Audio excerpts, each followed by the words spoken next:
Well, with that being said, imagine knowing nothing. Let me take these off here. We got new headphones over here because we're going to have a special call-in guest on this episode. It's our first ever call-in guest. Obi-Wan Shinobi, our lead correspondent for MLB New England News Correspondence. And the MLB. Information on all the Packies up there and whatever else they do up there in the fucking lower fucking Canadian up there. But we got a little adios ghost on a monkish Monday. You know, we're doing Monday on Tuesday this week. I'm here with none other than Joe Millie, a.k.a. the young, what's his name, the kid in the Yankees, Derek Jeter's... Anthony Volpe. Yeah, you're Anthony Volpe's nephew. No, uncle. His uncle. He's here today to talk to us on a number of matters, one of them especially being baseball, because if you know anything about this guy, he's like the Kirby Puckett, if you will, of... Tony Gwynn. The Tony Gwynn of podcast baseball fun facts and hot takes.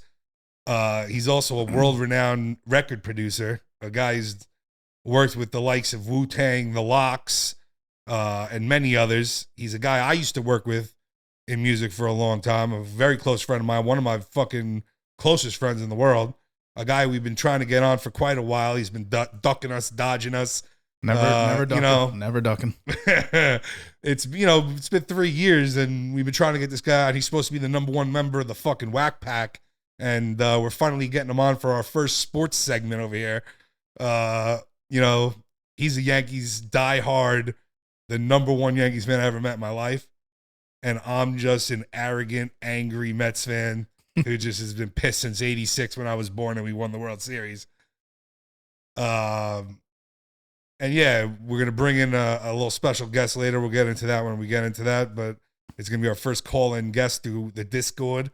And it should be a fun time.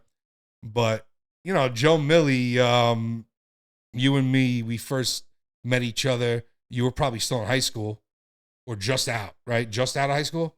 It was like in the middle. You were in the middle of high school. Oh, yeah. And I was probably like, what, 20? How's that age correlate? 21. I don't know. 21. I was like 21. Yeah, because you were bringing me to bars and shit. When you were like 18. Yeah, but when I first met you. Oh, I know. No, you see what I'm saying? But I met you before that because, because when I first met you, we was at Dave Triple Threats. And I was actually recording. And I remember coming out the booth and you was just like sitting there next to my man, Vin. And I'm like, who the fuck is this kid? Like, this kid looked like he's 15 or something. And that was I recorded Monkey Bar freestyle. That's right. And I remember being like, this motherfucker picked that beat? Like, who the fuck is this kid? And I remember talking to Brian Destro about it. And he was like, oh, that's like Joey. Like, son lives down the block from me. He's friends with my brothers. Like, I know that kid. He's like, yo, that kid's wild, nice, and making beats. I'm like, really? He's like, no, that kid makes fire beats. And at that time, I was like looking for somebody to work with. And I just remember fucking being like, give me this kid's info. And I remember hitting you up on AIM and just being like, yo, send beats, whatever. You sent like a few samples, like just like little clips of a few sample I'll joints. send you some heat. And I just remember being like, yo, this motherfucker's cooking. And like, what the fuck? Yeah, you're a wild surprise. I couldn't believe it because you were like 15 or 16 years old at that point. And I was just like, I can't believe this kid's making these kind of fucking beats. It's crazy. Yep. And you were like a prodigy, dead ass. You know that. You were like a prodigy for your age. Appreciate you. Angelo knew me too when I was younger. Yeah. Starting the music stuff. Yep. Yeah, definitely. Yep. Probably also through Threat, right? Yeah. Shout out and Jared. Shout out Riggy. Yep. And Jared, the kid Jay. Yeah, shout out Jay.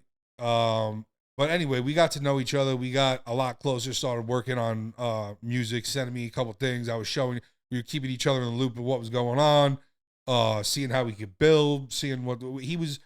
I'll tell you this, Joey, even at a very young age, had a good business mind. He knew he was a smart kid. I could tell this guy was like, this kid's doing something. He's going somewhere. This kid, I can fuck with this kid. This kid actually knows what the fuck is going on out here. And it was rare, especially for around us. But there was once Day co-signed him, I gotta be honest. Once Destro co-signed him, I was like, oh, well, I gotta see what the fuck is up because I know he had. And you were arrogant. 100%. Arrogant. Oh, 100%. And he was him and my other homie Kiwi, those dudes was the older heads, and Gary, who put me onto a lot of shit. Shout out Gary, by the way. Yo, Gary's my guy. Yeah, you already know. We used to do fucking Thirsty Thursdays. We used to drink cocktails on the driveway. I'd buy a fucking bottle, and we just like, me, him, and Gary cook beats and make raps and drink a bottle. We were sickos every Thursday. And then me and you would go to the bench. And then we go out after. That's the craziest part. But yeah, so they put me onto some shit. So I respected their opinion. They were one of the few people I really respected their opinion on shit.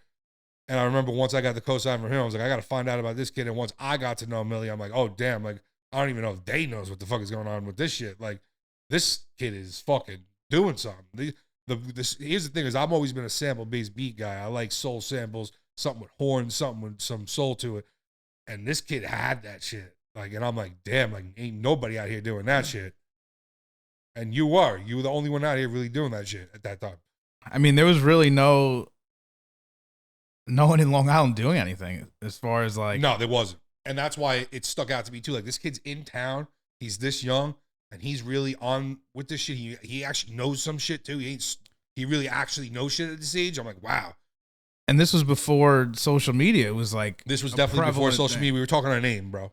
We were on AIM sending music. And that's how all of us were talking. Like, the whole community of like musicians. That was the only way we had to reach out to each other pretty much. And the only way you'd be relevant if you were like popping on forums. Yeah. It was all about forums. And I'll be honest, those same two guys I was talking about, they put me onto the forums and I got all into that shit through them. What was the spot? SoundClick? No. It's BX? It was like a really exclusive. Yeah, sound something. What was it? Soundtrack? No, it was sound. Fuck. Exactly. You know exactly what I'm talking about. Shit. Yeah, I was in that shit. It was hard to get into. They got me into it. It was like a waiting list to get in. It was like you had to know somebody to get in. You had to get plugged through somebody to get in. Yeah. And it was an elite group though.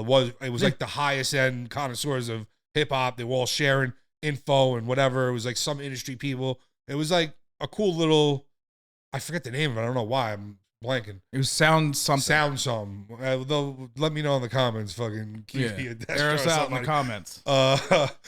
Yeah, my memory's out of here. But yeah. Anyway, yeah, just like you were saying, it's like you had to be popping on the forums. That's where we were getting our music, blogs and forums, just scouring, trying to stay up. And this was like the end of the peak of the hip hop era. Let's be honest. Like, this was when shit was still really popping.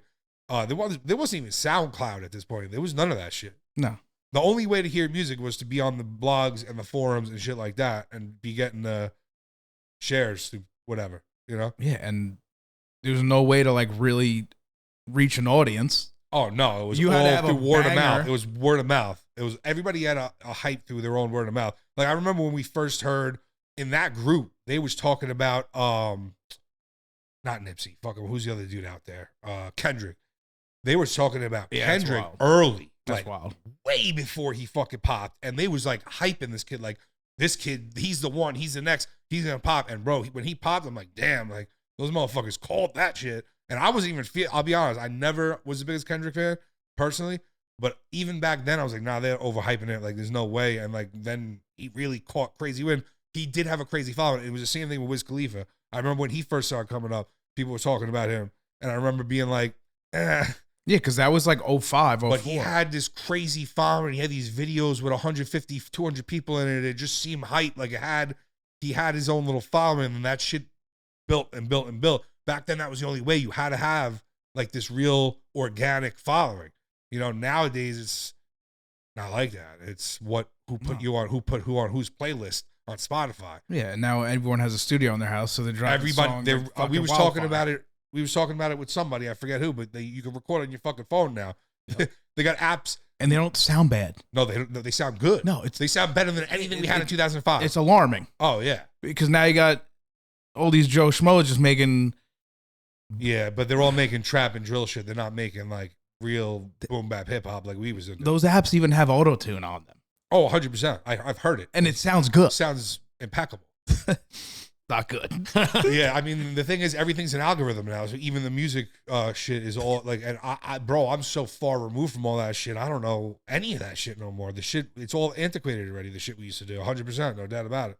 I mean, it was In our era, when you could record at home, you needed an M-Box. Oh, you need an MBox Pro if you wanted to With even have the a little USB bit of a key. decent. If you You didn't have need the the key, MBox too. Pro, You had that? Yeah, I had the key. I was like, yo, who got a key? yeah, you needed that. Who got the key Yeah, I to the remember that. Xbox program for the Pro Tools? Yeah, you need the iLock. Yeah. We were in your Yeah. parents' living room drinking Hypnotic And Hennessy, no? and Hennessy. Yeah, bro.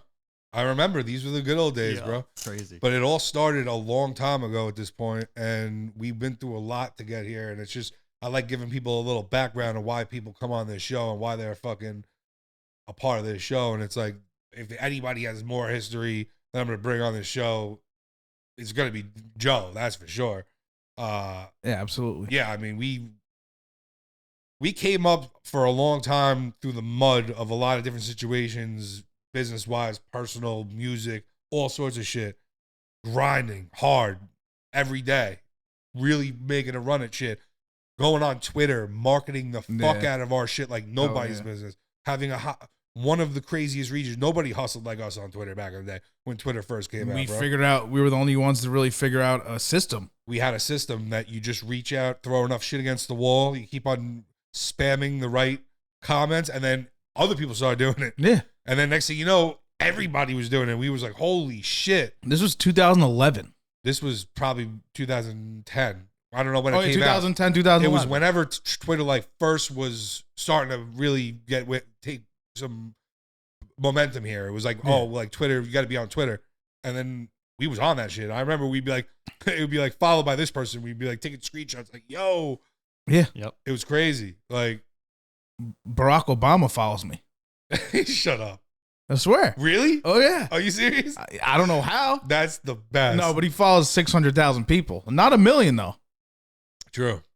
I don't know why. It definitely wasn't It's him. weird. It's You weird. made the Back in list. the day, you'd see like little, Yeah, so Cat Williams follows me. Like, Yeah, it's why? So Barack, he followed me and I DM'd him. I said, "What's up, Barrio?" And he didn't answer. Yeah. It was a DM though. He shot his shot. I was like, maybe you can get me in the White House or something. But he didn't answer. Yeah. And I blocked him.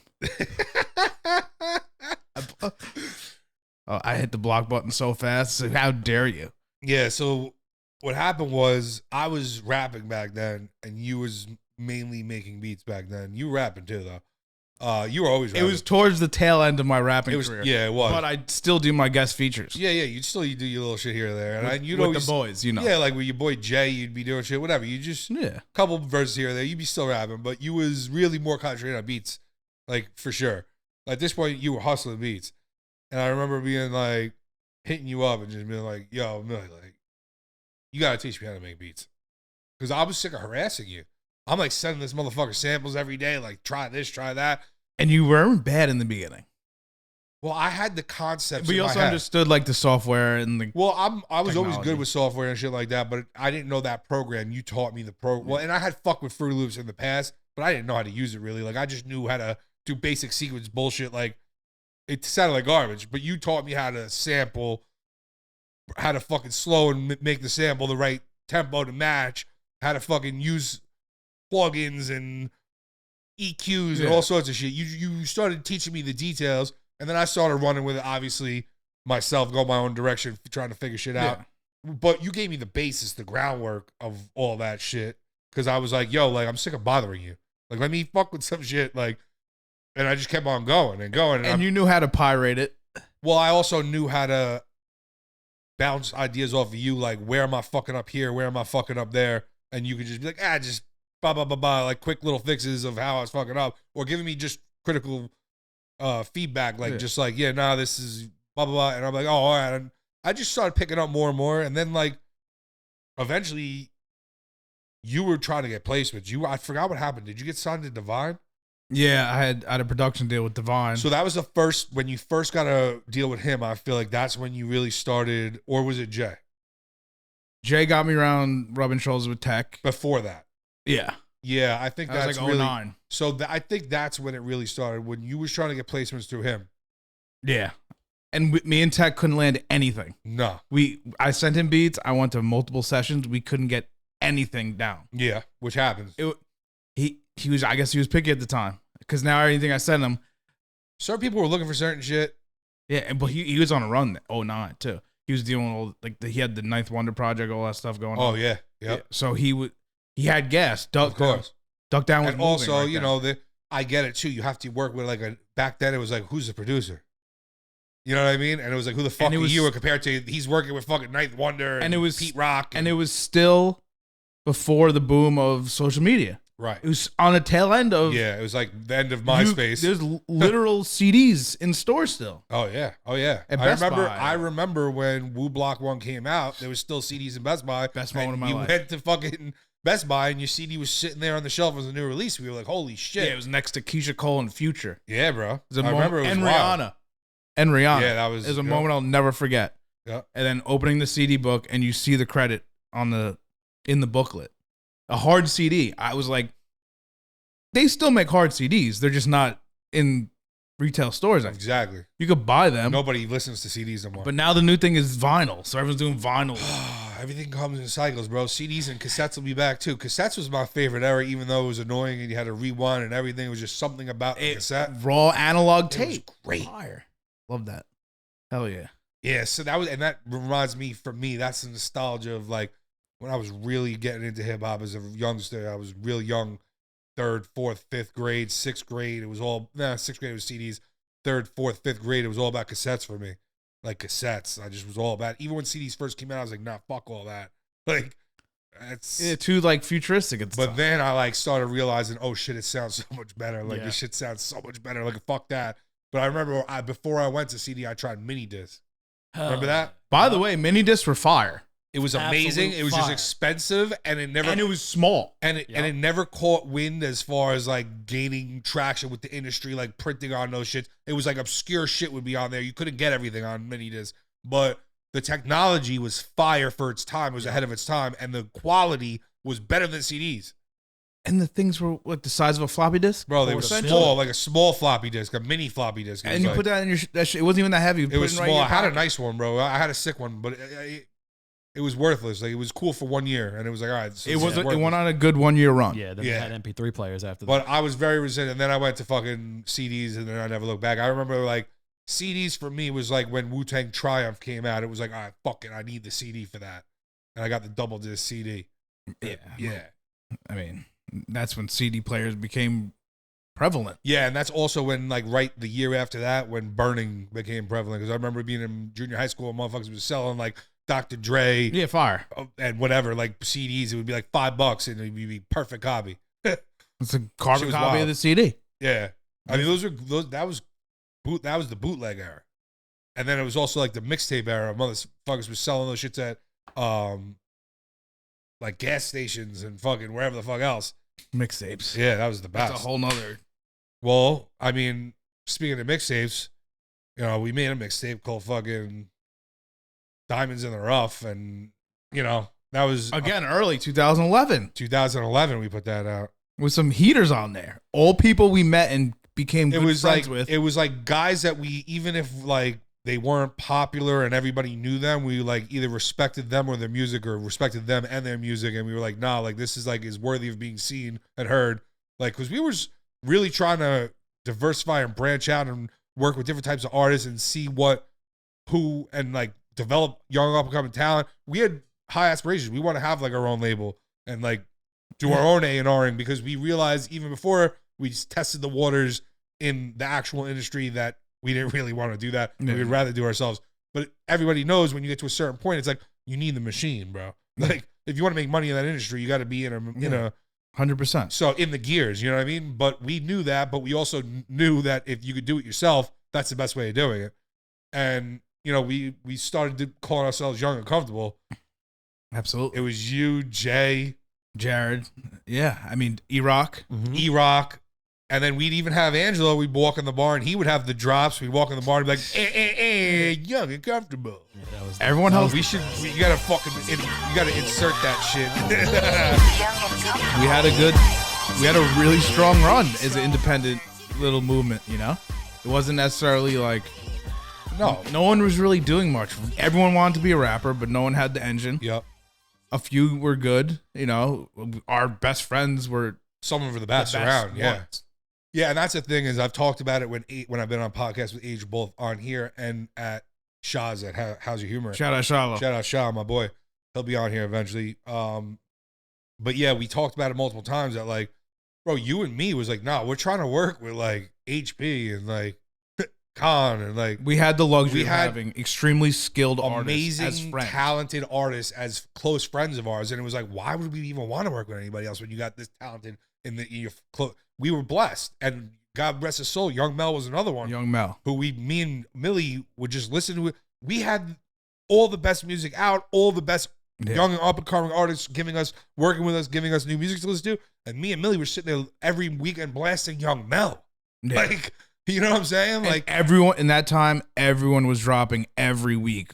Our favorite artist, like whoever. this was like the battle of the blogs and underground and forums where it was just like who's relevant, who could keep on remaining relevant. People were like Joel Ortiz were putting out music every single week.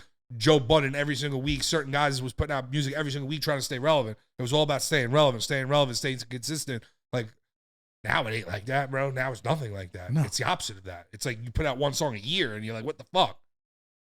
It really is like the dynamic is very weird now. Well, the thing is, it's hard to make money in this shit without touring and merch and Patreons and whatever the fuck else.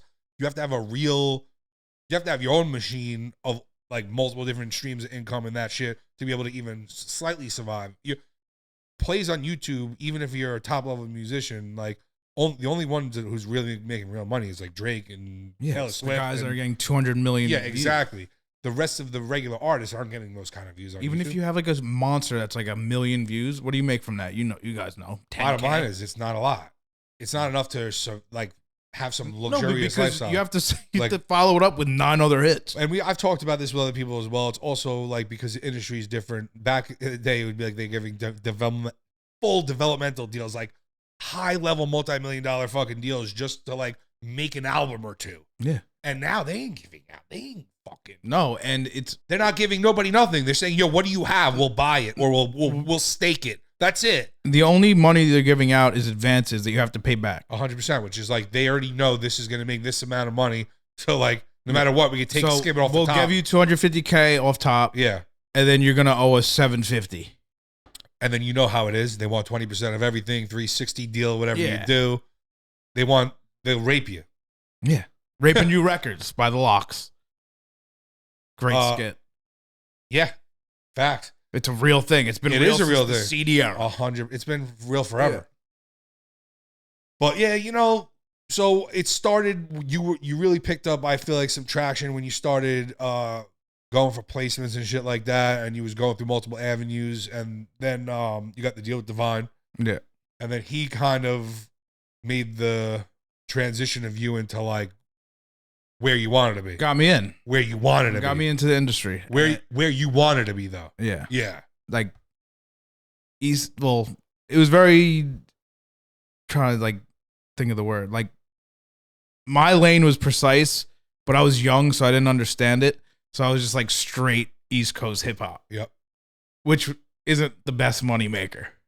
But it was what we liked. It's all I liked. It's what we liked. And it's all I was good at. We both knew that was a dying thing that was hard to make money on, especially because of samples and clearances. Yeah, it was a disaster. During that era was a disaster. Yeah. And the transition it was right in the middle of hard CDs to streaming. Digital.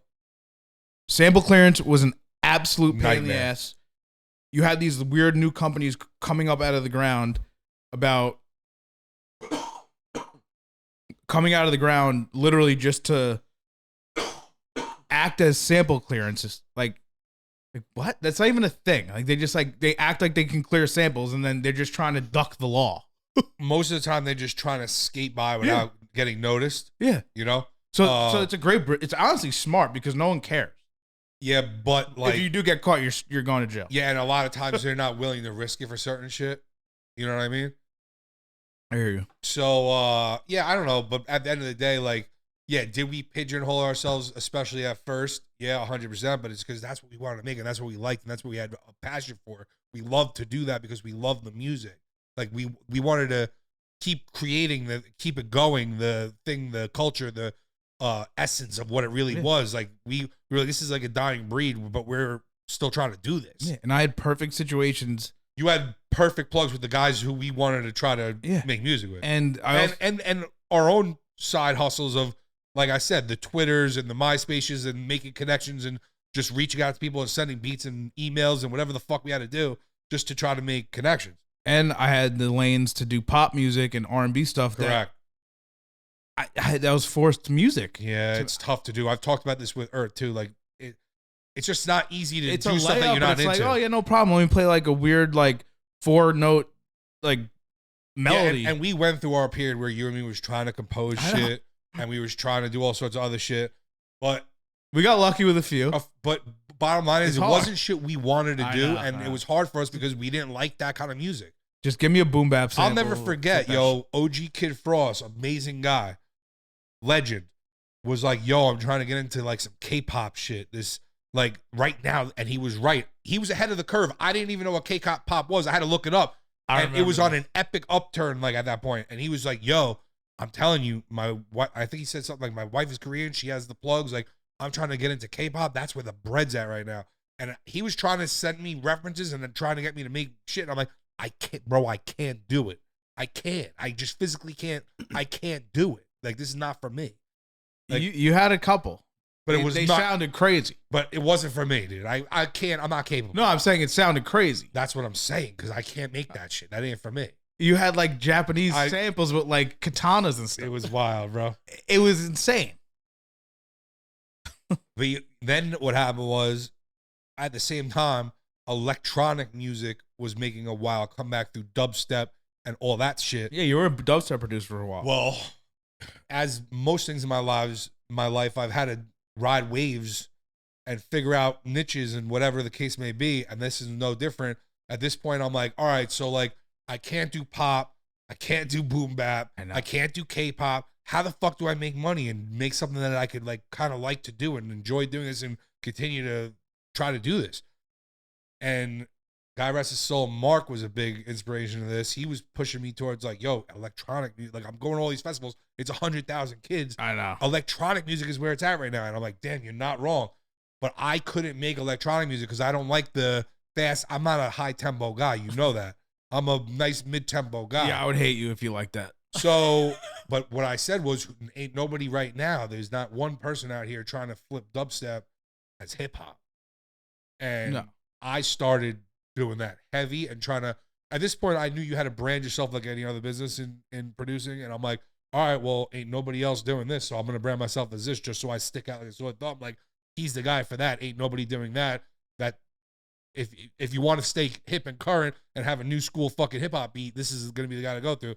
So I started just like digging and digging and digging into like whatever fucking electronic avenues I could go down and asking friends. Like, you remember, like we knew tons of people who was into this kind of music. I'm like, yo, send me joints. Yeah. I'm digging. And I just was finding like nice little gems here or there.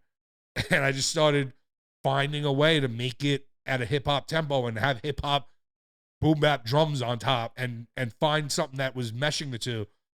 And it definitely worked. It worked for that time. Yeah. For the time, it sounded current. It sounded with it. I was enjoying it even because it was like I was mixing two different worlds and it was like cool. But I had to find somebody who could rap on that. That ain't easy. Nah. But then you introduced me to fucking HP. Hollywood Peoples. Hollywood fucking Peoples changed the game with all this shit because he was able to take those joints and take them to the fucking next level, bro. Because he had the energy. He can match the energy of the beat. Like, I'll never forget and he can still bar it down. I'll never forget when he recorded Got to Know. And motherfuckers don't know about that. A lot of people never heard Got to Know because you can't even find this on the internet anymore. It doesn't exist. But Got to Know by Hollywood Peoples is one of the craziest, especially for the time, one of the craziest records, bro. And it's stuff like that I was like, damn, we're on to something. Yeah. And then the next thing you know, Kanye West is, I'll say it, robbing beats, dude. He robbed you. He robbed me. I know. And, you know, I'm just saying, like, at the end of the day, everybody at that point I was working with people. You was working with people. We were sending fucking music to everybody. We were sitting down in meetings and motherfuckers playing joints for fucking 2 hours with fucking high level jive A&R VPs. But we wasn't not doing nothing. We was talking to people. We was making moves. We was really trying to carve our own path and niche into this shit. And I'll be honest with you, bro. Everybody along the way, they missed the wave. We didn't. Yeah. I'll stand on that. I agree. I'll stand on that. 100%. But some people rode the wave with us. And they're still Pumpkinhead, God rest his soul. God rest his soul. He was riding with that shit. He was seeing some shit and being like, no, I can fuck with this. He was putting me on to guys with like Nino Bless. Shout out Nino Bless. Nino. Bro was with the shits. Motherfuckers was saying, yo, I see what's going on here. This shit is, this is something. We could try to make some. And it was like, if we went more down that lane, bro, right? I think hip hop would still be more alive right now. And instead, we went down this trap drill lane, and now it's not the same anymore. Yeah, once I started making strip club beats, it was just a serious problem. Well, I gotta tell you, you were able to hang in way longer than me. I hung in because I had to make the boom bap tracks. No, but you was able to make the trap joints when the trap was really coming up. You had that shit down with the proper tempos and drum patterns and all that shit, and I was like, I could do this, but I can't get that. Well, people asked for it, and I had to give it to them. But I've had to do the same, but I couldn't stick with it. You did. You were able to. Yeah, I mean, I had to. But you were able to more than me. Yeah, you were. I also wouldn't like you if you made trap beats. It would be concerning. It would be concerning. I wouldn't like you. You're not wrong. It'd suck if you did that. It would. Yeah. Yeah, I mean, that's the thing is like... listen, so this is the thing about your personality, right? There's certain things... I wouldn't like you or be friends with you if you did certain things. Meaning, like, popular things. Oh, like conforming to that kind of norm for people? Hey, Joe, I just made this trap joint. Like, I never once sent anybody a record that I willingly... Like, it would have to be like you're talking about. It's like somebody asked, like, can I get something like this or whatever? And I'd be like, don't send it. I don't want to hear it. Yeah, you know what it is, though, and I stand on this, too, is that nobody makes good music unless they like making that music. Yeah. But I know people are forcing the records out. Yeah, and you could, don't get me wrong, some people are better than forcing records than other people and are able to fucking do multiple genres or whatever you ask them. They're very versatile, whatever. But you're not making a timeless record unless you love that music. If you're not a student of it, you have to be fully in tuned. You have to be a student of that music, you're a lover, a connoisseur of that music. To make a fucking, like, a classic like Monkey Bars. I love that album. R.I.P. Sean P, by the way. Why did he die? It's one of the worst things ever to happen to me. I actually said it today. It really is. And I'll never forget, nothing was ever the same in hip-hop since that day. Everything went downhill. The New York scene, live scene, that energy. No one goes to BB King's anymore. Like, everyone. You know what it is? He was just the fucking... half the people didn't even know who he was, but he was still the glue that held it all together somehow. He was like a great human as well as a great artist. His energy was untouchable. Yeah.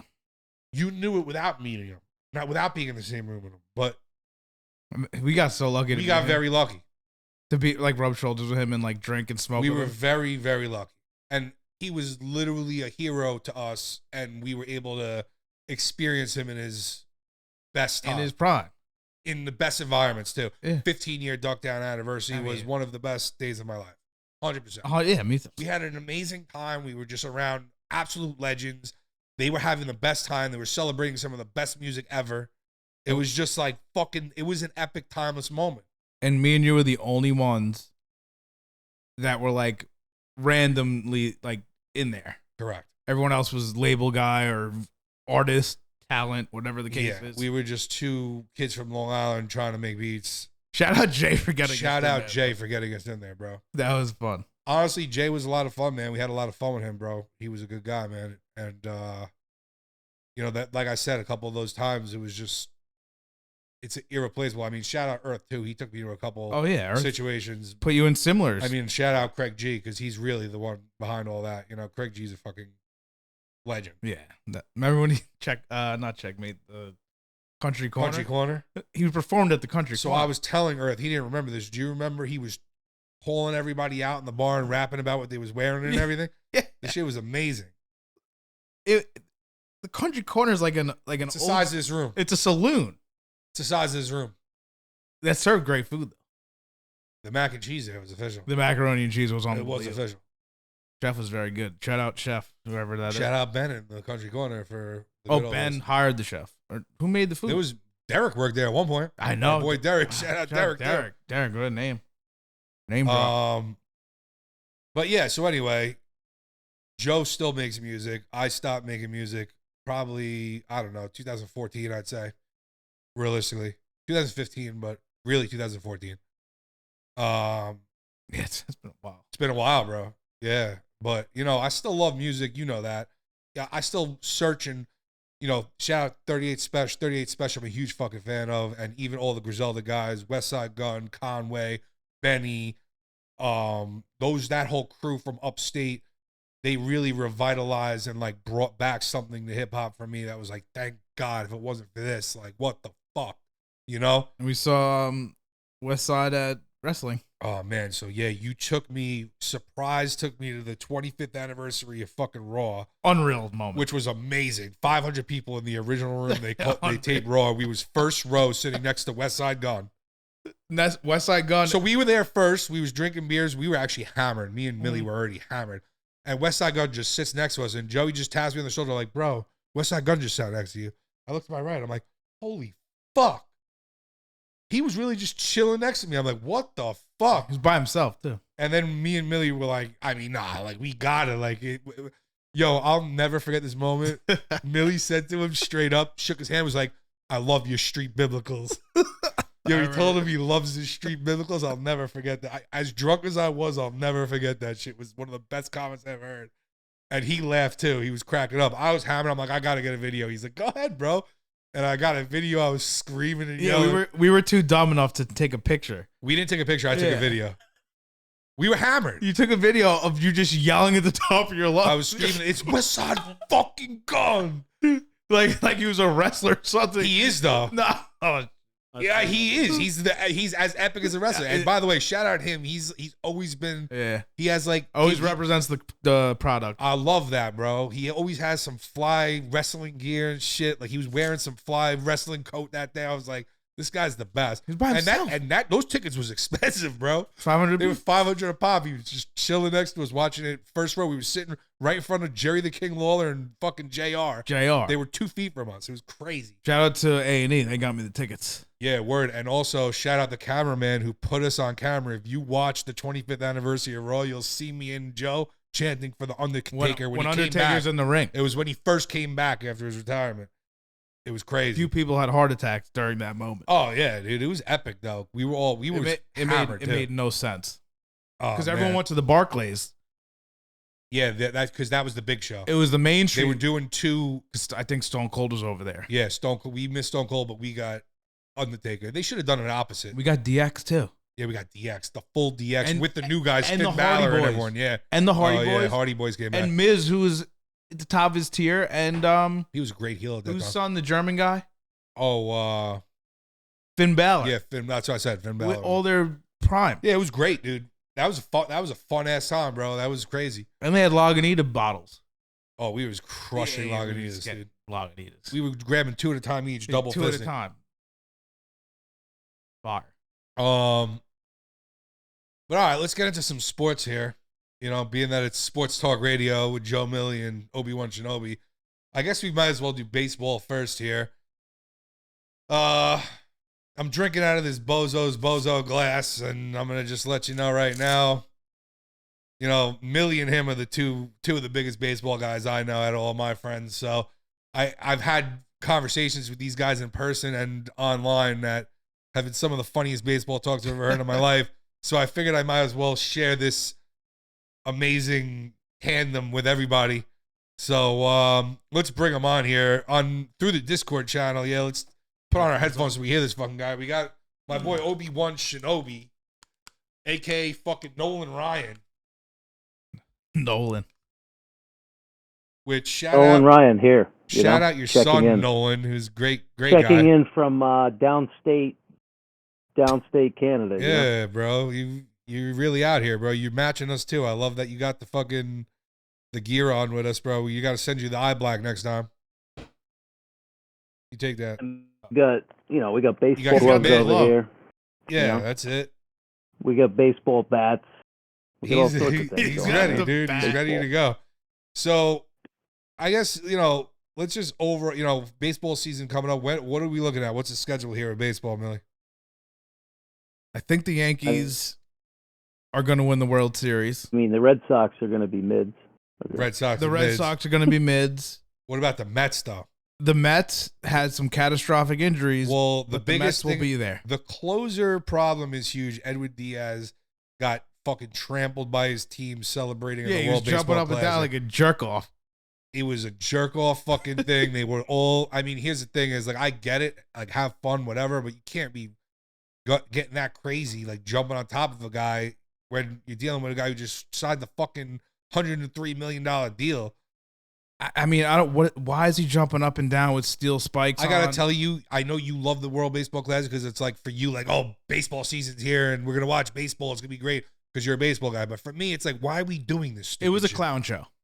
The whole thing is like, yo, why are we doing this shit? These guys is getting paid real money to play on real teams. What are we doing? It was like a glorified circus / exhibition. The World Baseball Classic is an absolute waste of time. Yeah, I mean, it's like an all-star game for me. All the all-star games are stupid. I like the skills competitions instead. Just do home run derbies and dunk contests. Yeah, and all that shit. I mean, hockey, fucking skating, all the shooting, whatever. Yeah, like let the baseball do skills players shit. Do shootouts. No, do like fucking. You have to throw the longest fucking. Like then they blow their arm out. Nah, like Tommy bro. John. You do a home run derby. You're not blowing your fucking arm out. A home run derby. If you're throwing one, everybody gets like 3 throws, and you're trying to stunt, fucking get it in a bucket at home plate for the outfield or something. I don't know, bro. You know what I mean? My point is, we could do something better than these pointless all-star games. It's just they either don't try or somebody gets hurt. It's pointless shit. No, I agree wholeheartedly. I mean, there's also I got MLB The Show recently. Well, of course you did. You're obsessed with that. It's your favorite game. I bought the premium one so I could play it a few days. You got early. all the guys who we play video games with. None of them used to either watch baseball. They're all playing now. Now they all play. Shout out Con and H. Yeah. So they released the cards for these diamond cards for the new university. Yeah, you try to get Babe Ruth. No. It's like the international teams. Oh, okay. So I'm playing Con. This is a Con reference. And half his team, I didn't even know who the players were. Because they're like some guy that played for Columbia that like worked at Uber before and then joined the team because they needed to fill a roster. And I was like, who's John Deere? Like, who is these guys? Like, who are these guys? And it was absolutely confusing. So to that point, there's no all-star like level to it. It's just like these territories and countries with all different players. It was very odd. Clown show. And USA lost to Japan. It's like they just went on a dating site for baseball players, is what you're saying. I agree. Swiping through people like, oh, let's add this guy to the Colombian team. Yeah, I don't know, dude. I'm good. But overall, do you think without Diaz, the Mets still have the opportunity to make it to, let's say, the World Series? I think what's going to happen is they're going to end up having to make a trade or sign a guy to replace him because this is a full year we're talking about. And I did read some articles recently that was saying that kid, the guy from the Pirates, what's his name? The closer on the Pirates? Someone with a B? Bednar? Oh. Bednar. I heard Mets is eyeing him because it's like, yo, what the fuck else is we going to do? So if they do something like that, I feel it'll make a difference. I think what really killed the Mets is, though, if we somehow kept that Correa deal, dude, we would be looking nice right now. Well, it wasn't even... It was up to him, and he decided to go to. I know Bozo turned down what $315 million and play in New York. Yeah, but Mets found something. Would you want to go to the Mets? Right? I don't know. If he's healthy, I would. I feel like it would be. You put him in third base. Now you're like, oh, we're looking nice. I mean, you guys looked nice. The last couple of years, and we won 100 games last year and didn't do shit. They'll be back. It's the Mets. Yeah, I know, it's They'll crazy. be You back this year. You said it yourself. You know, it's been disappointing since 1986 for the Mets. I mean, pretty much, yeah. Everything I've been to, it's been like, fuck. I was there when fucking Carlos Beltran struck the only out highlight you had looking was the Subway Series. You were at the game? against the Braves. You were there? I was there. Oh, well, I'm sorry. NL final game. It was terrible. I was also at the game where they threw batteries at John Rocker. I love that. I was also at the game when Piazza, I'm wearing his jersey, Piazza's first game. I was also at a game where Jerry Seinfeld sat 2 rows behind me in a cross.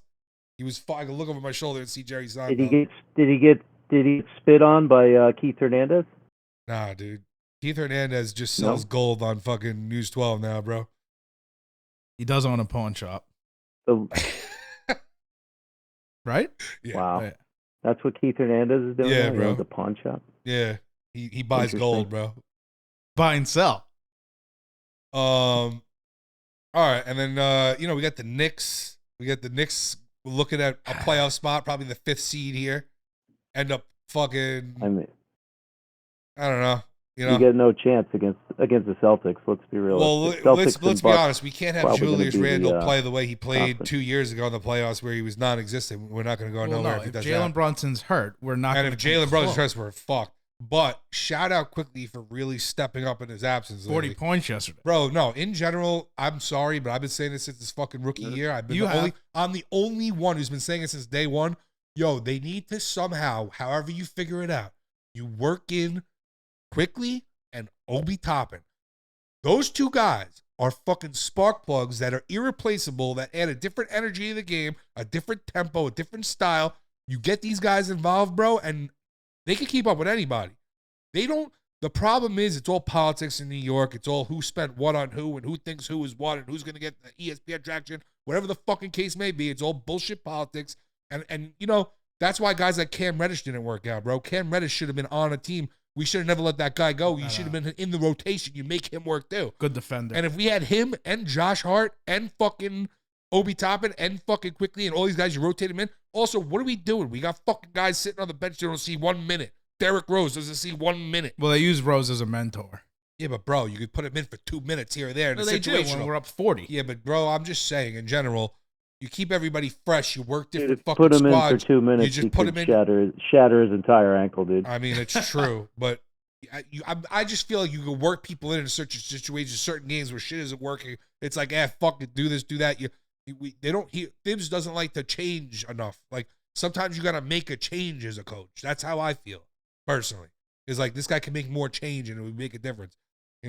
Celtics is doing pretty good though. Well, yeah, he's gonna make the necessary adjustments. Yeah, he hasn't been doing that as much as I'd like to see him do. Well, he's a defensive-minded coach, and everybody says that, but he's also we're putting up points. He ain't no slouch in the offense, and he built a good team of players. You got to give him that. He did overall since he took over. What's the worth of defense at this point in the NBA? Well, that's a good point. I mean, what is defense? There's like 5 teams that could do it. Bro, every game is like 135 points now. It's crazy. Like it's why back that's in the day you used to be like 90 to 78. Even as a Celtics fan, like I can't, Marcus Smart. I mean, yeah, he's a great defender, but is he really, necessary at this point when we're scoring? Yeah, back in the day, points? Back in the day, role players played a bigger thing in the sport, where now it's like who could just chuck up a 3 and hit it every time. It's wild that they're just putting fast point scoring ahead of like the all around package. Who's rebounding? Who's stealing? Assisting? They're shooting from 48 feet away. Yeah, I mean Steph Curry changed the game, bro. 100%. Yeah, now Dame does it too. Yeah. The Golden State Warriors changed. So who do you got? What do you guys think played, NBA wise? What's you guys' takes on the NBA? I mean, the Knicks, they're not going to go. If Jalen Brunson's hurt, we're screwed. We're fucked. Yeah, because you have Julius Randle running the point with 2 minutes left, dribbling it off his big toe into the crowd. Here's another question. Why does Thibs ever allow that guy to think he's a point guard? He's a fucking 4. He's a 4. I don't think it's up to Tibbs. I think he puts the ball in his hands to hit like a fadeaway 3 or something. I understand, but he shouldn't be bringing the ball up. You find a way to work him the ball off picks or however else you have to do it. You don't have this guy dribbling the ball up like a fucking point guard. They've been doing it. Here's the thing. Julius Randle was best when he first got here and he was throwing assists, getting off the block, making moves, making plays. He wasn't this one-dimensional fake Carmelo Anthony ISO guy. He was an all-around amazing player. And he hasn't been that same player, honestly, since. He has little flashes, but overall, he's just trying to be this like amazing point scorer where that's not going to win us these games. He looks good when Brunson's healthy, though. Yeah, because Brunson is a real point guard, and when he is around, he don't try to take the ball up. He lets him handle the ball and bring the ball up. But Quickly's fully capable, and they don't let him. They want to play him like a 2. Quickly's capable. Yeah, but we win a lot of games with that second unit. So you want to keep him I understand that, but when you don't have a point guard, Jalen Brunson's not playing right now. We need him. Now he has to step up. Now he has to play. We need you. We do need him. Also, this shit with Mitchell Robinson's pissing me off, too. We need you. It's like, bro, stop crying and complaining and just play your part and try to win. Also, this is a hot take. Why does he wear wrestling boots? I don't know. You ever see he wears wrestling boots? They go like... He looks like he's wearing boxing boots, yeah. Boxing boots. Yeah. Boxing boots. Yeah, bro. He gets gets like a Vander Holyfield. Air De La Hoya's on. Yeah, he looks like fucking Oscar De La Hoya. I'm done. What's up? All right, so what do you think, though, NBA? Who do you got? Probably the Bucks to I win mean, everything. you know who I'm taking. Who are you picking, Obi? He's on the ticks. You know who I'm taking. Celtics? I got Celtics. You know, All this right. is the New England correspondent stuff. Celtics. He is a going. New England correspondent. Tony. Celtics were there last year, and honestly, the Celtics are better this year. 76ers are pretty good, too, right? They can't hang. No. I mean, right now, Giannis is just... Embiid's unbelievable, but Giannis, that team's unreal. The Yeah, Bucks are ridiculous. Bucks are fire right now. Listen, What about Embiid West is Coast? the best player in the NBA, in my opinion. I don't think there's anybody better than him right now. Jokic is up there.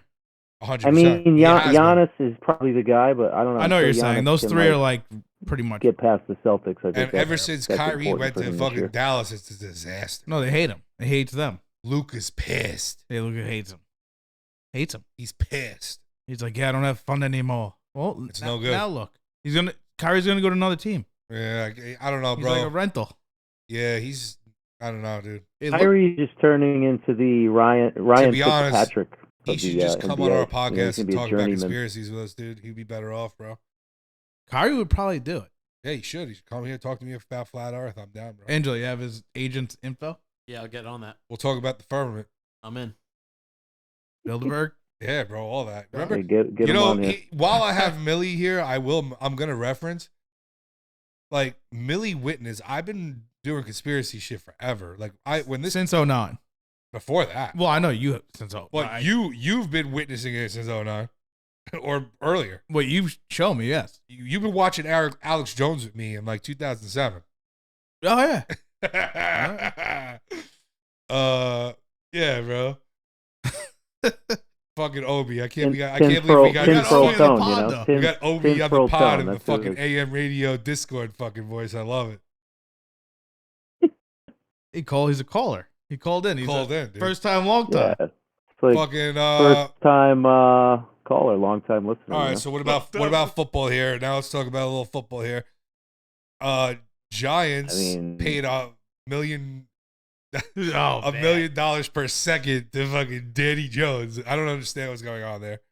It's just the QB market. That was the worst. I would have probably one of the waited worst and contracts I've seen taken in a long Lamar time. on the discount at this point. That's a whole debacle in itself. Yeah, but I would have took him on the Like, discount. He what would is have Lamar gladly. Jackson going to get when he re-signs his contract? Yeah, I don't know, dude. What about same thing with Saquon? What's gonna happen with Saquon? He had 12 mil on the table, turned it down. Then he had 10 mil on the table. Then Giants this week were like, all right, we're yanking it. You didn't take it. So now what? Now it's a fucking war. Now it's gonna be a whole problem. We already lost fucking offensive linemen, which we already needed more. We needed more Daniel- offensive linemen. We lost some. That's great. We still don't have any receiving. No. We got Danny Jones You know on a Daniel fucking Jones is getting quad- paid more $1 than million Patrick fucking Mahomes this year. contract. Well, don't be Captain Literal, man. That's And not necessarily. This guy's a fucking Miami fan and he Dan lives in Jones New getting Hampshire. paid. technically, but that's Captain Literal, man. That's not a real take. What about Tua? Is Tua coming back? Is he getting knocked out every single play? Does he have a glass jaw now? What's going on? Listen, I have faith. You know, if there's a guy like Troy Aikman out there who had 8 documented concussions and What played as about well as Brett he Favre? did. That I guy got was faith into playing it. with a But I will concussion every say game. the only difference is that you're looking at, they didn't really care about concussions as much as they do now. So it's going to be harder for him if he gets another concussion to clear him to play, 100%. Yeah, I But agree. if the guy plays, I mean, Miami is on paper one of on the paper, best your teams in defense the is NFL, solid. You got a especially with the crazy defensive fucking upgrades that they've made. 100%. On paper, you're very legit this year. Yeah, they got I mean, Waddle, to have Waddle Tyreek and Hill fucking and Tyreek Jalen Hill. Waddle on Yeah, the no, I same mean, it's squad crazy. is and Mike Gesicki, kid's it's a beast. wild. No, they traded Gesicki. Oh, they traded him. Right? They traded Gesicki, Obi? He's gone. Yeah, he's Gesicki gone. went to New England. He Yeah. went to New England. That's unfortunate. No, he was a free agent, and New England took him up this year. And then what about hockey here? But to be honest, he No. only had you're talking a guy that maybe had 20, 30 catches last year. He wasn't really. He had a used slow year. all The that year much. before, he was very good. What about hockey, though? I know the Bruins are on some crazy tear right now. They've been on a Fire, tear dude. since the beginning of the season. They're basically the all-star team. It makes no sense. I'll be honest. Allmark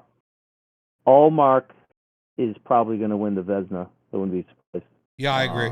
Guy's goal. Yeah, because Igor went on like a shitty streak. Yeah, it's something about Igor this year that doesn't have the same. He ain't hitting the same way that he was the past couple of years. And he's hot right now, but he's picking he had up a again. slump. But He had a slump. the beginning of the year, this whole beginning of the year, it was rough.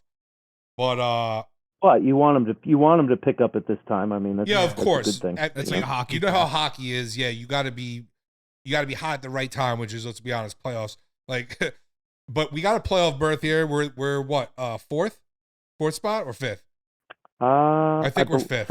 It's either fifth or fourth. I can't we remember. keep going back. It's we're. But you guys have made moves. Like, there's no doubt about it. And I know we're playing. Right now we're slotted to play Jersey in the playoffs, and we're playing them on the 30th.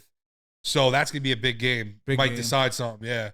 Devils are very good right now too. They are very good. Oh, no, you guys are playing the Devils. Huh? Honestly, yeah, and honestly, the East is all good. Like, the East is good, like really good overall. Like, everyone's a fucking solid team, and you got Toronto, you got the Bruins, you got Carolina, who's filthy, and then you got Jersey, you got us, you got fucking stacked.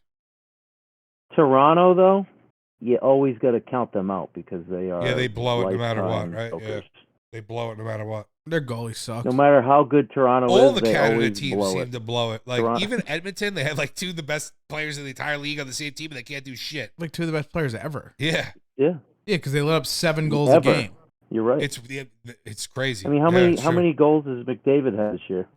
I don't even know. I think A he has lot. like 60. It's nuts. Yeah, it is nuts. I will say, I think he Pasternak, has like though, is at over 50 115 now points. for the Bees. It's McDavid. solid. It's fucking. It's amazing. He's a psycho. He is nuts. He's Wayne Gretzky. He is Wayne Gretzky Jr. He Yeah. is. Me. All amazing. right, back to baseball for a minute, being that it's a baseball episode and baseball season is about to start. I want to do a little segment here. We call it baseball trivia. And I like this. this all started last year at my 3-year anniversary party. And at like 2 a.m, these two assholes in my fucking hotel room were drinking beers and just decided to do baseball trivia. And that was the first time I formally met Joe Milley. Yeah, that is the first time you met Joe game. Milley. And then we've done it on Discord. We've made jokes about it for a long time, but now we're going to do it again for real. Absolutely. So we're going to start out. We'll do 1 question each, back and forth, 3 questions each. All right. So we'll start off with Obi. He's the visiting guest. He's we'll the give him visitor. the honors. All right, so I got a good one to start here. He's on his Of laptop. all the home run hitters, Joe, that Yes. have hit more than 600 career home runs, who was the only one to never win an MVP award? It's a great question. A deep digger right there.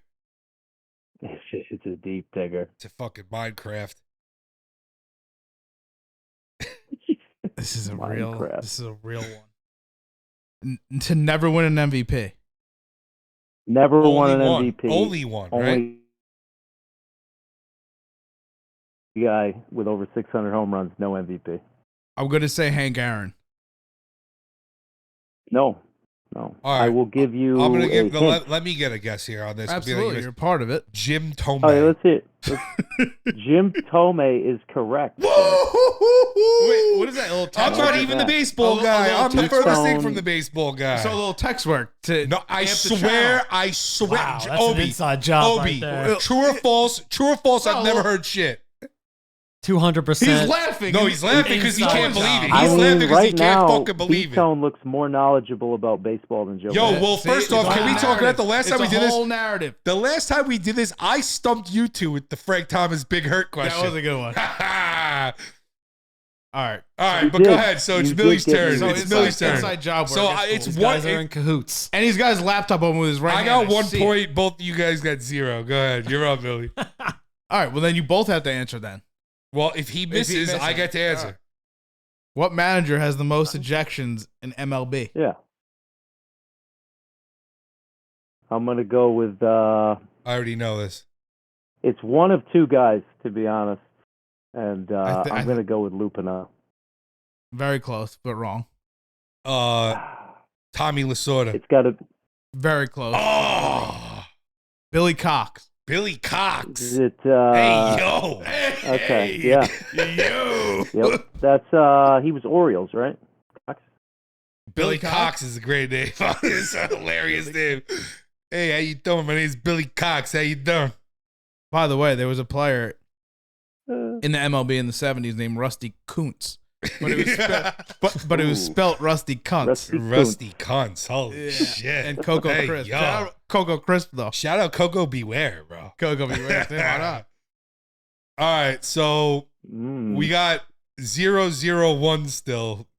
Obi, you're up. 0-0-1. Yeah. All right. And don't text Who Tone the answer. is the? You ready for this one? Who is the only major leaguer to hit a grand slam from both the right side of the plate Jesus. Wow. and the that's- left side of the That's plate wild. in the same game? Fernando Tatis. Wrong. He had 2 grand slams in inning once. Albert Pujols. Albert. Nope. It is a little bit more of an obscure player, but because I'm a Red Sox fan, you know. I know Here this. we Bill go. Miller. This guy.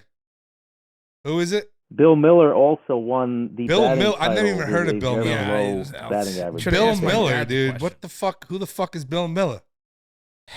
This All guy's doing the Look him stumpers on up. us. No, this I guy's said- hitting the You stumpers. said Jim Tomei. No, that's You a got- Bill fire Miller, guess. dude. That's I know home run hitters.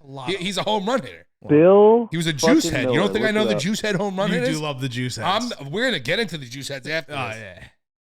All right, I have one. You're up. Who has the longest name in baseball history? Nomar Garcia Parra. Close. Yeah. Fuck. Not it. I feel like Obi would That's what know I would this. say. I was honestly thinking Nomar Garcia Parra, but Well, you're welcome for taking that one. I know you didn't miss it. yeah, thanks. I appreciate that.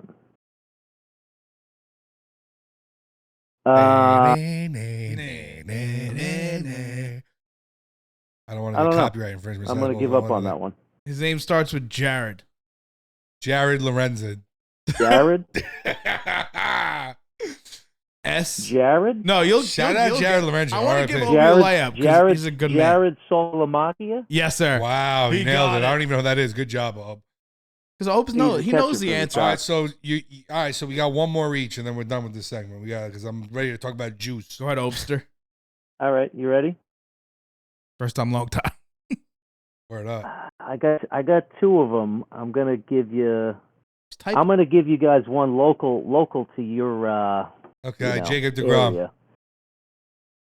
So Steve Matz. in 1999, there was a manager that was ejected from the game, and in the clubhouse, he Anthony went Kay. to put on regular clothes and a fake mustache, and he returned to the dugout, and he was fined $5,000. Bobby for Valentine. returning after an ejection. Yeah, Bobby Valentine. Bobby V. Yep. Bobby Valentine was Bobby some of my Valentine. favorite coaching And he used to ever wear in that Mets. all day long. He would wear this that color, all day long. and he looked just sharp like a fucking. This is a manager. This guy had the look and the fucking. And he was such a lovable man. He was just a great guy. You know who else? I'll I be love honest. Willie Randolph. Remember Willie Randolph? He was briefly a coach. Yeah, absolutely. Yeah. That was a great for me. Randolph played. I He wish was we let on, I believe, him the have a Giants longer when he run. played. He was a great fucking manager. Absolutely. Well, Valentine, I hate though. His 1 Valentine year was with the great for Sox, us. he was As awful. a Met fan, he was the best.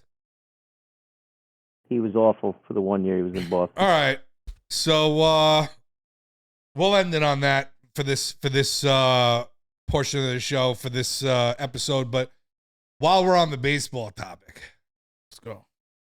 I got a little hanger here. A Topps Baseball Series 1, 2023. Let's pull an auto. And, if there's one thing I like to do is get some big pulls only. And BPO. me and Millie always open fucking baseball cards together because Millie's got the luck of the Irish.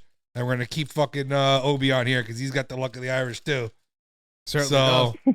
Live rip. I'm going to open this up. Live rips I'm with going to open Hopester. this up and I'm going to let Millie, with his baseball gloves, open the fucking package. He's going to read off the names we got and let us know who we got and if they're good or not. All right. I like it. Randall Grichuk. Good hitter, fell off a little bit. He's on the Rockies now. God bless his soul. Amen. Travis Swaggerty. I don't know much about this kid. I know he's a rookie. He's on the Pirates. Don't know where he is now. All right. And Obi, feel free to butt in here with Yeah, if you any got of any your little input if you footnotes. know anything, anybody You got else. any little footnotes? You know? Christian Pache. I believe he's on the Braves now. No, he got drafted by I the believe Braves. you're right. He's on the Athletics now. God bless his Pache. soul. Yeah. Yeah, God bless his soul. They're two really bad teams. Ethan Small, have no idea who this is. Obes, you got anyone? Never heard of her. What is Ethan it? Small. Ethan what? Ethan Small. I never heard of him. Is that Smalls from Sandlot? Yeah, Is I that who that Oh, yeah, Squints. is? Garrett Cole. Love-hate relationship with this guy. Yeah, he's When he gets in his mood, he He's starts nice. throwing he starts throwing meatballs. If Ah. he gets up a homer, he starts throwing meatballs out of spite. That's why we lost a lot of games. Spite. Oh yeah, Spite work. I call them spite meatballs. Nah, bro. Spidey meatballs? Spidey meatballs. She. George Kirby. I think he's pretty good. I saw him high in my fantasy draft list. No idea about him. He's on the Mariners. They're a machine right now. Keston Hura. yeah. Mariners are going to be good. Yeah, Mariners always gonna be good. J-Rod show. Keston Hura, he's like a second baseman for the Brewers. I remember him. Really useless guy. He's really, really, really useless. Yeah. Waste of space, daisy picker. Marco This Gonzalez. sounds like a Mike Bartone pack. That's for sure. Yeah, yo, I got the worst luck with these packs, right, bro? Yo, this pack I'll is never raw. forget. I'll never forget when I fucking bought my first Prism Football hobby box, and I had all shit, and I'm like, last pack, gotta be something good here. I didn't get my auto yet, and I got a fucking Ben DiNucci. Yeah, you got 4 Ben DiNucci. No, well, then I he was kept on ripping- getting them. guy After I was got my ripping first Ben one, DiNucci's, I was dude. pulling Ben DiNucci's. I got the most fire Ben DiNucci. Guy hung out in Walmart. And yo, every he's day. killing it in the XFL Every day right he's now. hanging out in Yeah, Walmart shout out, and he's ripping shout out Ben Benny DiNucci's DiNucci, every bro. other day. Shout out Benny D. Marco Gonzalez. I promise I'm better than him. He's on the Mariners. He's honestly one of the most mediocre pitchers I've ever seen. He said, I promise I'm better than him. He's not good. Julio Urias. Obes can definitely pipe in here. He's good. Good pitcher. He's a good ball player. He's like a good 2 on the Dodgers. Yeah, he's not your ace guy. Yeah, he'll But he's he'll a do his job. Solid 2 or 3 guy. Yeah, 4 ERA guy. Emmanuel Clase, absolute beast. Absolute monster on the Guardians, aka the Indians. Whoever says Guardians deserves to be punched in the head. Yo, Guardians is so. It's The like only the thing worse Washington than that was Commanders, the you know, it's Washington interesting. football Pretty team. rough. Washington football team was The an football team. Honestly, absolute the train wreck. That's a of an idea. travesty for Yeah. that corporation. That was Oswald. How long was that? Like 2 years? Yeah, I don't know, a year or two. Either way, it was too long. They should have never done that. Just pick Commanders and get over it.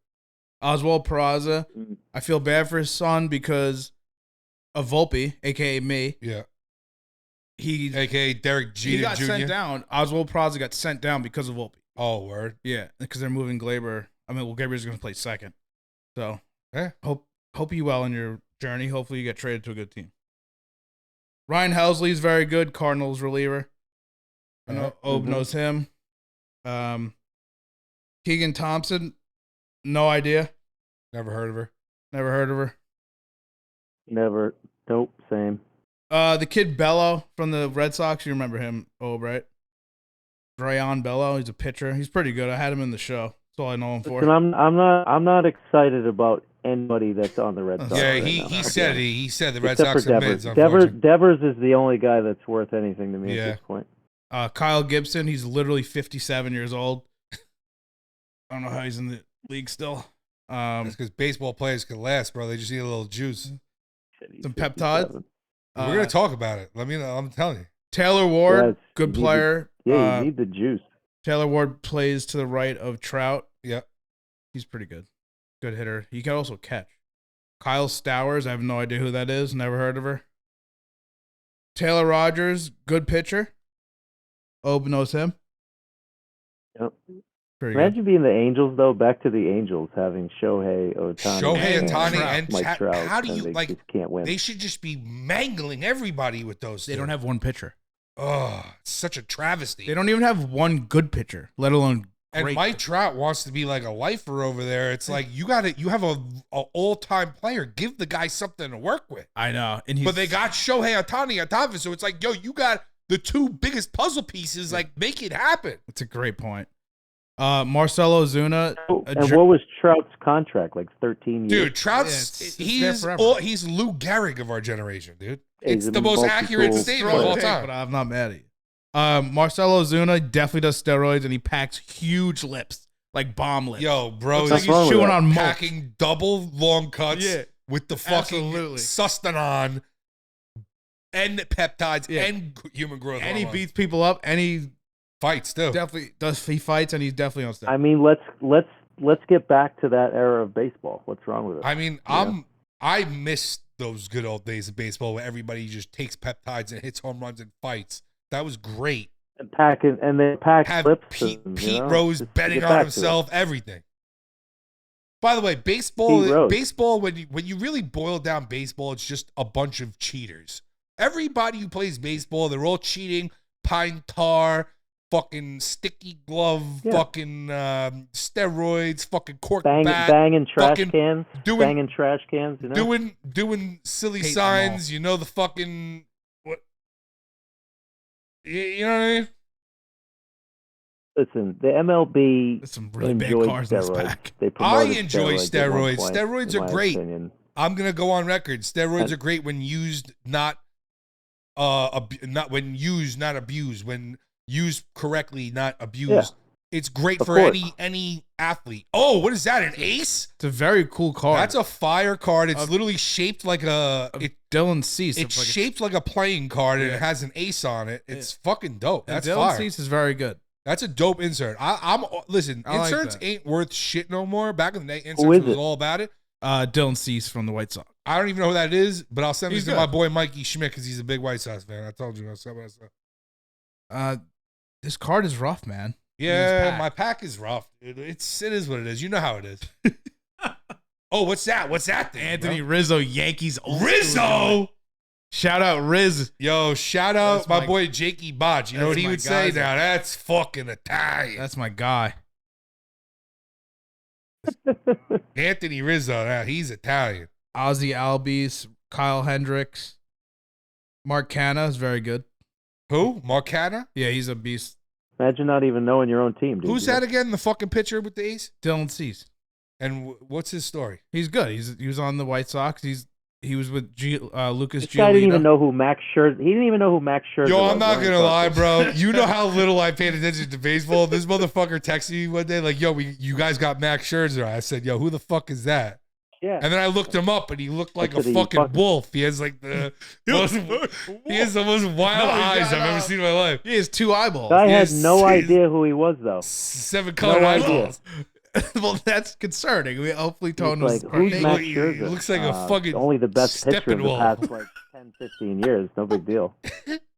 He looks like a psychopath. He looks like a werewolf. Yeah, he does look like a werewolf. Bobby Witt Jr., this kid's gonna be unreal. Can we pull a fucking Anthony K here Yeah, because or fucking Steve Nash or Angela's something? related to the guy, so I I'm know, trying to it's a pull an great Anthony point. K, dude. We order those cards on eBay. Yeah, bro, I'm trying to order it. Christian Yelich, he sucks now. Yelich, He's bad now. it's a cool insert. Julio No, Rodriguez. he was so good for a couple of years. Oh, there, kid. and then Yeah, he fell off. he blew his elbow out. He looks like a math kid. What is this, Goofy? Julio Rodriguez. Who the hell's that? He's literally probably the top 3 player in the league right now. Really? He's gonna be Both of those the same insert they Do gave you even me? watch baseball? Who? Me? I watched the Mets during playoffs. That's it. Imagine knowing nothing. I watched on the Mets during Imagine Knowing playoffs, that's Nothing it. podcast, Knowing nothing. you know? Yeah, no. That's why I have you fucking buzzers on for the baseball season episode, dude. I just like talking about the good old days. I mean, listen, the good old days were the good old days. They'll never change. You know, Luis Robert. think about it. When they another unreal cracked, player. you remember when they cracked down on steroids in like the early '90s? Yeah, it was the worst thing they ever did to baseball. It is because think about it. The strike happened shortly after that. 100%. In, what, Well, you have to 94, understand what was 95? all of the best parts So when the about strike- the top level of. Think about when the strike happened. That's when they lost all their fans, and then they had the follow-up year was a disaster when they Well, came back. bro, from they the were at strike. the pinnacle. And They were then- letting everybody juice. Everybody was cranking home runs. It was fun to watch. These guys were all gas donkeys. They all fucking looked the part, played the part. It was fun. It was good. It was they were doing But something. that's why Bud Selig brought back. You're not gonna believe he it. brought back steroids. My boy Jakey Botch's favorite again. Here we go. We just Bud put on Jakey Selig Botch. You can't make it up. single-handedly brought It's back Danny steroids. fucking Burgers.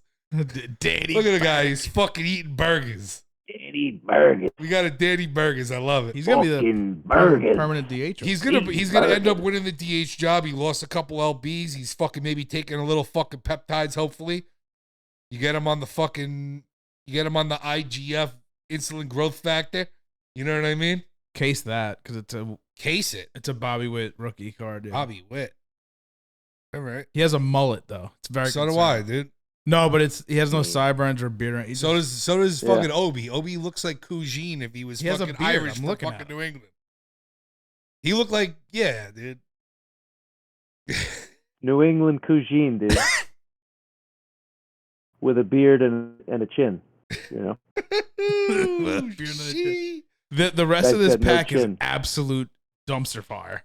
Well, we pulled the packs. We though. pulled the packs as the pack pulled the. No, first. but here I want to get into a little bit more on the juice in baseball because when I went to Cortland, I remember I was in a sports medicine class and they told us to write like a final report and you basically like picked the topic and you had to like argue for something for or against in sports. And I picked Remember you telling me this. and I Good picked story. steroids in all sports.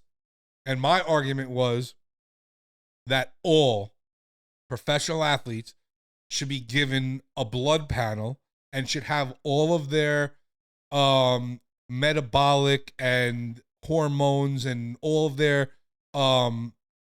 vital key components of their blood checked and have it perfectly. We have the capabilities now with peptides and hormone replacement therapy and growth hormone and all this other technology, especially peptides is huge. I mean, if you don't know what peptides are, you can look into it, but peptides I've known about for quite a long time. And now it's like known, like everybody in Hollywood's on this shit and all the baseball players and all this shit is on it. But it should not be just, it shouldn't, instead of being frowned upon and tested like against, it should be, if you take a blood panel and you're within certain range to have your shit maximized and your team is paying for it, the team doctor says it's good, everything's good to go, and you do it the right way, they would all have more longevity. They'd have higher production. They wouldn't get hurt as much. They'd have better recovery rate. Everything as an athlete, you're better. You're more primed to take on the task of being a professional athlete every day. It's a hard task. It's a lot. You put a You're lot the of best fucking. version of yourself. You're the best is what you version are. of yourself. It's not some crazy cheating advantage. Yeah, It's but- just you're the best possible version of yourself. But do you think owners would like that? Because they want to get that loophole that you can get hurt. Well, here's the thing: is that only work? That's a double-edged sword. That works for you or against you. Like this, Edwin Diaz may not be hurt right now if he was on peptides. You see what I'm saying? That's a good point. So like, and it's anything during the season where like you don't want your top guy going down because of a hamstring pull. Like I'll tell you right now, if you're on fucking prime hormones, like you're gonna be all your joints of cartilage, everything's working. You're working better. Your body's working better, and it's like you're putting this wear and tear in the strain. Especially think about fucking football players, bro. These guys are just getting banged up every fucking play, one after another. And if these guys was all on fucking a strict protocol like that, there would be tons less injuries, tons more production. Everything, it's only pluses, there's no minuses if you do it right through a doctor.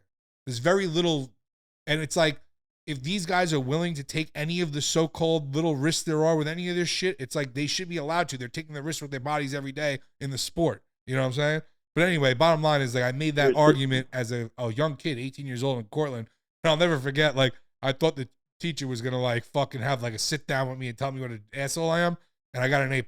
And she was like, amazing essay. And I'm like, damn, like, wow, can't believe I got that one. You know And what I you mean? were on peptides. I was not on peptides. I wish back then I was on peptides, but I definitely was on Jice. Jice, yeah. Yeah, He was on Adderall. He was shooting up steroids like definitely on Scott Adderall when he was- Steiner. You know what it is, dude? When I was 18, I had already realized, like, listen, I don't have the physical blood panel and hormones as some of these other guys. And, like, that's a big advantage, bro. I'm just being honest with you. Like, some guys is just built with the right blood, and that's just it. That's all it takes. And you're fucking a specimen. I had to work double as hard, and I wasn't getting half the results. So I just realized at 18, like, the only way I'm keeping up with these motherfuckers is that I'm in the gym. I see what the fuck you look like. I know what the fuck you're on. Like, so I was basically like, I need to talk to that guy. You know what I mean? And I'll be honest with you. Yeah. Instead of talking to that guy, I just worked as hard as I could, and I knew they would take notice, and they did. And they came over to me. It was like, hey, you know, took me under the wing and kind of showed me the ways of all that shit. And I knew, like, if I just go to the gym and I hang around those guys, I'll look like those guys, you know? And here's the thing is, I was abusing it because I didn't know any better, and I was dealing with a bunch of gashead donkeys who were just trying to get as big as possible, as fast as possible. And don't get me wrong, did the shit work? Yeah, but, like, I fucked myself up way worse because of it. I know that. But Really? oh, yeah, 100%. You shouldn't be taking that shit at 18. Let me go on record right now. You shouldn't. I am thoroughly against a young kid just, like, blindly going into this shit. This is for, like, people who, like, you're past your prime, you're 25, you're 26, you're you start to 30, get older. and you're going uphill, and things are getting harder. You don't have the same energy anymore. You don't have the same power. You don't have the same recovery. Things are starting to go downhill. Once things are starting to go downhill, you have your blood checked. They dial it in. They give you the right little concoction and your money. But what I can say is now with the peptides, you know, maybe even the young kids, you can even say like, yo, come in, let's see what we can do with you. And you find something that's like much less risk, very lower dose, just a little of this, a little of this, a little of this. And like these short protein peptides, they're like magic. Like it's not like you're giving yourself synthetics. It's like tricking your body into producing it itself more. So it's much more natural, much more less problems. So what's the cheating aspect of it?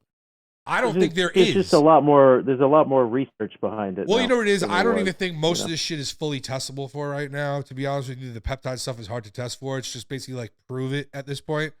But you inject it? Yeah, so it's subcutaneous or whatever they call it, like under the fat. Like basically you pinch a little fat and you take the little needle in there like an insulin. And Intravenous. Is that what we're talking? no, it's not intravenous. It's He said subterraneous.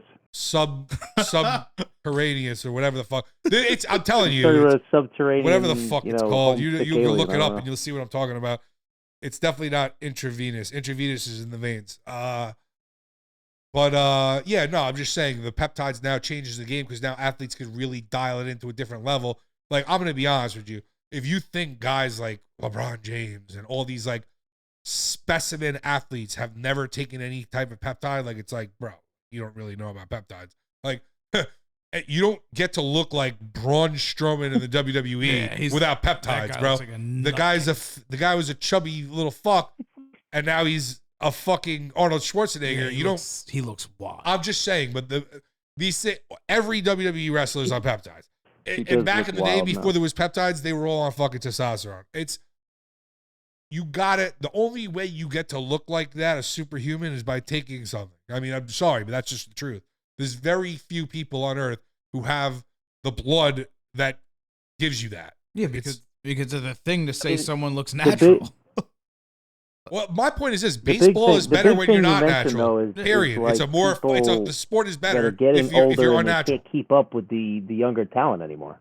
I mean, that's The thing is, that's why dude, you take it. at any high level of any fucking sport, at the end of the day, you got to be on a fucking certain plateau of fucking athleticism, and you can't really obtain that without either being very special or doing what we're talking about. That's just the truth of it. Yeah. So people need to get over it, is what I'm basically saying. Is like, get the fuck over it. Yeah, to get to the Well, top of the level of anything. none of it and really affects the game. Let's does- be you honest. still I mean, have to it's be not that like good of a hitter. You or I could take Yeah. peptides and then we're hitting 450-foot home Bingo. runs. You still You know have to what I be that good of a hitter. That don't mean shit. Barry Bonds was a fucking animal his whole career. The only difference is he was able to be stronger and last longer as a older age and be able to perform at an older age and be even stronger and wiser and better than ever because of these things. Yeah. That's it. And Barry Bonds should be in the Hall of Fame. Anybody who thinks Barry Bonds should be in the Hall of Oh, Fame it's a is a travesty, fucking dude. bozo fucking boomer. It's a travesty because he was an elite player on the Pirates when he was a little skinny guy. He was a skinny as fuck. Well, Him you- and Ken Griffey were two fucking skinny guys cracking shit. And Bobby Bonilla Bobby I mean- Bonilla definitely took Jice though. later in his career. Yeah. Same with Bond. We're still paying that motherfucker. Yeah, he's paying him right now. Paying him right now. He's Till getting paid right now. 2030, dude. Till 2030. Hey, 2030. Barry Bonds Wow. Day. It's a real day. But Bobby Bonilla Day. I'm Bobby Bonilla Day. Barry Bonds should Real have a day. day. Yeah. Fuck that. Barry Bonds was the man in his prime. You shit me? He was You walking. know who Nobody else is a even. travesty He was who's having not in the Hall crazy. either is Clemens. Bro, he won the all-time home run record with nobody pitching to him. Nobody would throw a fucking pitch to him, and he still won the record. What are you kidding me? Potentially It's- walking You'll like never 3 see that times shit a game. again. You'll never see So it ever imagine again. guys like Roger Clemens and Barry Bonds. Leave in Roger the Clemens Hall. alone. The guy was 52 years old. You think he could still throw with no elbow and no shoulder without fucking a little steroids? Let the guy rock. The Rocket. He was the man, bro. When he was on the Yankees, The that shit was Rocket, fire. dude. The Rocket. He was the man everywhere, to He be was honest. the man Like, everywhere. He was fire in Boston, and then Boston said he was done. And When Dan did he get Bichette caught? traded him On to Texas? Toronto. He got caught Toronto, on, he had that was the third time he threw. I think he had another 20 strikeout game with Toronto, or it was like 19 strikeouts. He ended up winning the Cy Young every team he played for. Let's do just remember go that. down. Red Sox, Let's the just Blue go down Jays, the and the list of Yankees. amazing, some of the best players ever, and every single one of them was on Jice, bro. You ready? Ken Caminiti, Jim Thome, Frank Thomas, Jice. Mark McGuire, Sammy Sosa, Barry Bonds, Jice. Jason Giambi, Rafael Jose Canseco. Palmeiro. Rafael Palmeiro. Bro, all of these guys was fucking jacked out of their mind, cranking 500-foot home runs like it was nobody's fucking. It was amazing. But it was the best time for baseball. It really was. when That was the baseball golden the age of most baseball, in popular, my let's be opinion. realistic. We lived in the best period of baseball. It's not like the game's The different. home All run sports chase, are different like now. I don't care who you were like even if you weren't a baseball fan, everybody was following the home run chase with Mark 100%. McGuire and Sammy Sosa. The thing is now with sports, though, the betting betting was always a huge part of every sport, no doubt about it. But now that it's all through the apps and it's so commercial, sports has just become so overtaken by all that shit that everything down to It's every modified. single sport is different. Yeah, it's all modified to Yeah. be expedited. It sucks, dude. I feel bad for the kids like coming up who don't get to experience the same thing. Yeah, there's a fucking shot clock in baseball now. It's wild. Heard about. Although I got to be honest, I feel like that might be a good They aspect. need that though. They need that because people take advantage of it. No, they did it for the betting stuff. No, they take advantage of it sometimes. Of You know course. what the worst thing they added was reviewing plays in baseball. I'm like, the game's already 3.5 hours. Like, do we need a 4-hour game? Well, at the end of the day, all reviews should be better than they are now. We have the technology. It should be like 2 seconds. As the guy watching the game, he fucking goes over it one But more the time. He thing looks is, at the right they still angle. don't make the Bam. right call. They still don't make the right calls. Yeah, they somehow. That's the betting part of it. I'm going to be honest with you. I think that's the problem. Well, it's also these men are like 70 years old. Well, dude, the referees are very easy to. It's very easy to manipulate the game with little things here or there that make tremendous difference over time in a game. Very easy. Well, remember the whole NBA referee scandal? Well, I mean, look at the Yeah. NBA, NBA now. referee Everything always scandal was comes down. crazy, dude. It's like motherfuckers will be up all game, and then there's It comes 1 down to a minute buzzer left, and beater. it comes down to a buzzer beater. It's Every game. every game. It's a fact. Every single game. A team so can be up predictable. 30 and they'll somehow come back. And it'll go triple overtime. And it's always about like covering spreads. Oh, yeah. It's all spread talk. It's all bullshit that they're all making little side money on. And nobody wants to talk about it, but it's true. Everything down to it used to just be like, oh, they fixed the boxing match. No, like motherfucking everything down to a science right now, down to every little fucking thing. One strike call, one out call, one anything changes everything. A missed call. Yeah. How many times in hockey you see some crazy shit? They either call something for nothing, or they call something, or they don't call something that's the most blatant shit in the world, and it changes the whole course of the game. Hockey's tough because like everything's like subjective. Oh, he didn't hook him or he tripped him, like, and they always let shit go, and then goes to the end. Sucks. Honestly, football drives me nuts with the pass interference calls. It's out of control. Yeah, we got a quad monkish. Quad IPA. We just cracked. It's gonna be the last beer here. Is it adios? Very easy to hold a beer. No, we had adios to start the pod off. This is a new one called Tread Quadruple. Okay. No beer for what's it? Obster, huh? What's it? 12%. 12%. He ain't drinking on the weekdays right now. Bless him. Good for you. Yeah, no. I've been doing that since January, dude. Just trying to be healthier this year for sure.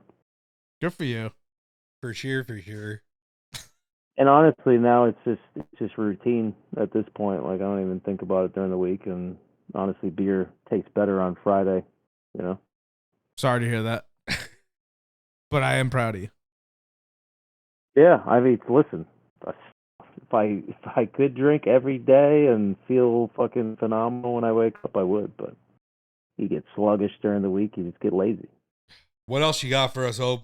First on long. As far as baseball, whatever you want. Any other things you want to discuss while you're here? how about this? I got one more. Yeah, one more trivia question. for Joe. I'm How about down on a trivia for Joe. I'm locked in. All right. Last trivia question here of the night. What player broke up at least 81 no-hitters with a home run? That's just a maniacal question. Wait, I'm sorry. Repeat it.